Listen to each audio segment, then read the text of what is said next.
In front of me is Samsung Galaxy A12s, and let me show you how to activate Google Backup on this phone.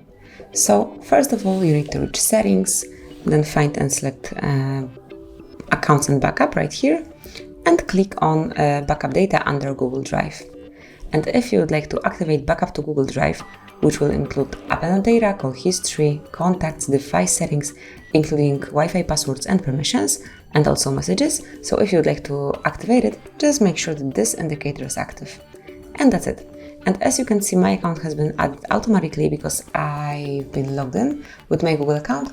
However, if you do not have a Google account added here, you'll be able to smoothly go through the setup process. So you need to provide email address, then the password, and then just confirm that you want to activate Google Backup. So that will be all. And now you can smoothly use your device, and just don't worry because your data is well protected by Google. So that will be all. This is it. Thank you for watching. Please subscribe our channel and leave the thumbs up.